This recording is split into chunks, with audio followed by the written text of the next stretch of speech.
जय हिंद दोस्तों, मैं श्याम कुमार धनारे स्वागत करता हूं मेरे अपने YouTube channel basic concept classes में। बच्चों, आज का यह वीडियो कक्षा 9वीं के लिए होने वाला है और इसको 10वीं वाले भी दे सकते हैं, क्योंकि आज मैं इसमें पाइथागोरस प्रमेय पढ़ाने वाला हूं। आइए हम शुरू करते हैं पाइथागोरस प्रमेय। बच्चों, पाइथागोरस प्रमेय सीखने से पहले हमें एक चीज़ त्रिभुज के बारे में भी थोड़ा पता होना चाहिए। तो मैं शुरुआत करता हूँ त्रिभुज से। क्या आखिर त्रिभुज होता क्या है? तो अगर मैं त्रिभुज की बात बताऊँ तो जैसे हमने बेक समोसा खाया है, तो बेक समोसा तो सभी ने खाया होगा, या फिर सिंपली कह सकते हैं हम किसी ने समोसा खाया होगा। तो उसकी आकृति किस तरीके से दिखती है? ये इस तरीके की आकृति होती है, ठीक है। तो बस ये जो समोसे की आकृति होती है, इसी आकृति का होता है हमारा त्रिभुज। क्या होता है? त्रिभुज। तो त्रिभुज भी इसी तरीके से दिखता है, ठीक है। अगर मैं उसका एक स्पष्ट और सही तरीके से बनाऊं तो ये है हमारे पास एक त्रिभुज, ठीक है। त्रिभुज में क्या होंगे? 3 शीर्ष होंगे, 1 2 और 3। ये क्या है? शीर्ष। इनको बोल सकते हैं हम शीर्ष, ठीक है। इसमें 3 भुजाएं होगी। कौन कौन सी?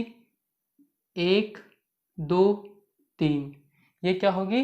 3 भुजाएं। तो हम कह सकते हैं 3 शीर्ष होंगे, 3 भुजाएं होंगी और 3 क्या होंगे? कोण होंगे। अब कोण कौन कौन से होंगे? 1 2 और 3। अगर मैं नाम दे दूं A B और C, ठीक है। तो ये मैंने बताया, ये ABC क्या है? एक त्रिभुज है जिसमें 3 शीर्ष होंगे और 3 क्या होगी? भुजाएं होगी, ठीक है। अब मैं इसकी परिभाषा के बारे में बताता हूं। एक बंद आकृति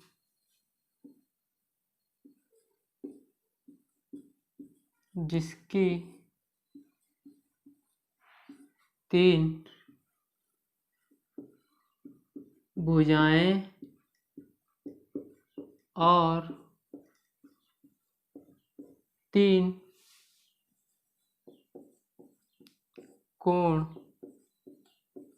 होते हैं, ठीक है। तो हमारे पास यहाँ पर एक चीज है बंद आकृति। अगर ये बंद आकृति नहीं होगी तो त्रिभुज नहीं कहलाएगा। यहाँ पर बंद होना जरूरी है। जैसे अगर मैं बात करूँ कि मेरे पास ये, ठीक है। अब देखिए यहाँ पर भी 3 भुजाएं हैं, 1 2 और 3, परंतु ये बंद नहीं है, कोई भी घुस जाएगा इसके अंदर, ठीक है। तो ये क्या हो जाएगा? त्रिभुज नहीं होगा। किसी भी त्रिभुज को बंद होना जरूरी है। अब देखिए हम देखते हैं प्रकार। त्रिभुज के कौन कौन से प्रकार होते हैं? तो सबसे पहला हम लिखते हैं समबाहु त्रिभुज, ठीक है। उसके बाद में क्या आता है? समद्विबाहु त्रिभुज। तीसरे नंबर पे आता है समकोण त्रिभुज। चौथे नंबर पे आता है विषमबाहु त्रिभुज। पांचवें नंबर पे आता है न्यूनकोण त्रिभुज। और छठे नंबर पे आता है अधिक कोण त्रिभुज। तो बच्चों ये 6 प्रकार के क्या होते हैं? हमारे त्रिभुज होते हैं। तो अब हम जो पाइथागोरस प्रमेय हम जो आज मैं पढ़ाऊंगा उसमें हमारा किसका उपयोग होगा? समकोण त्रिभुज। जो पाइथागोरस प्रमेय जिस त्रिभुज के लिए उपयोग होता है वो हमारा कौन सा होता है, समकोण त्रिभुज। और समकोण त्रिभुज के लिए ही पाइथागोरस प्रमेय बना है, इसके अलावा और किसी भी त्रिभुज के लिए पाइथागोरस प्रमेय उपयोग नहीं हुआ। इसीलिए मैंने आपको थोड़ा त्रिभुज के बारे में बताया और उनके प्रकार बताए। आगे हम जो पढ़ेंगे तो उसमें हम ये सब के बारे में भी पढ़ेंगे, बट अभी क्या है, हमको पाइथागोरस प्रमेय के बारे में पढ़ना है। तो अब हम शुरू करते हैं हमारी पाइथागोरस प्रमेय। सबसे पहले हमको समकोण बनाना होगा, ठीक है।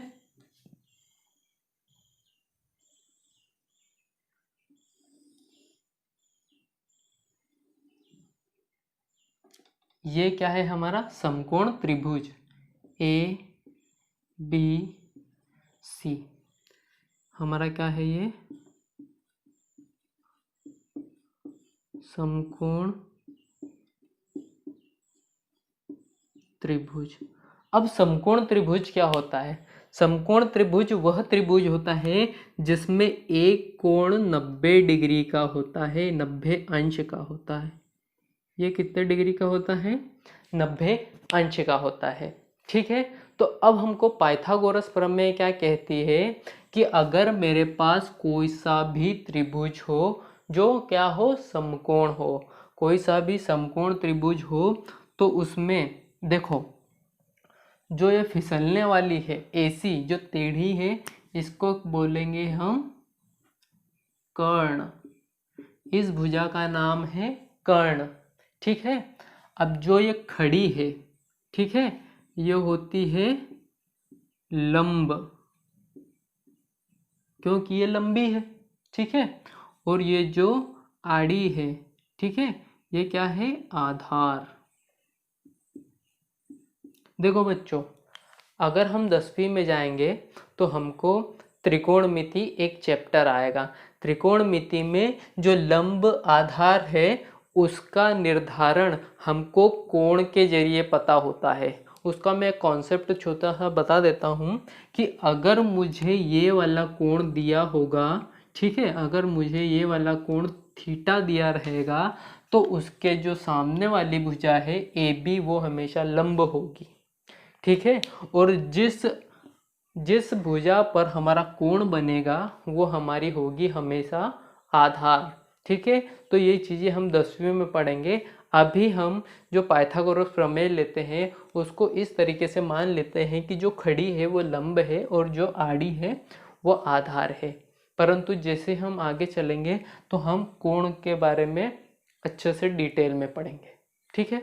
तो अभी हम पाइथागोरस प्रमेय देखते हैं। अब क्या कहता है कि जो AC है हमारा कर्ण है, तो कर्ण हमेशा AB और BC से बड़ा होगा, ठीक है।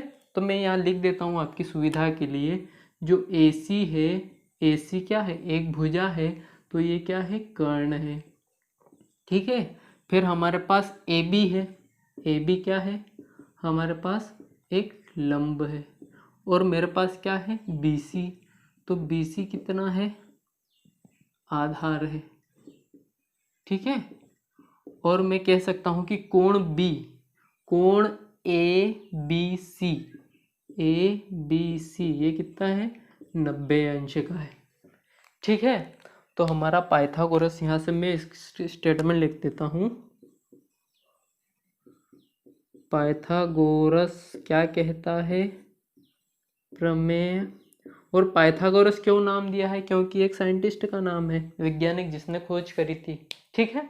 तो ये कहता है कि अगर मेरे पास कर्ण है और उसका वर्ग है, क्या है, कर्ण का वर्ग है, वो किसके बराबर होगा, जो मेरे पास लंब है, जो लंब है उसके वर्ग धन जो आधार है, आधार है उसके वर्ग के बराबर होगा, ठीक है। तो मेरे पास कर्ण कितना है, अगर मैं बात करूं AC का वर्ग बराबर लंब कितना है, AB, AB का वर्ग धन आधार कितना है, BC, BC का वर्ग। तो बस ये हमारे पास क्या होगा, यही पाइथागोरस प्रमेय, ठीक है, आप उतार लीजिए।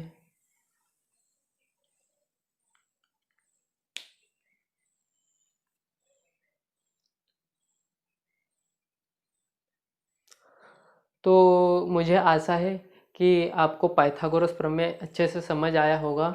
जय हिंद।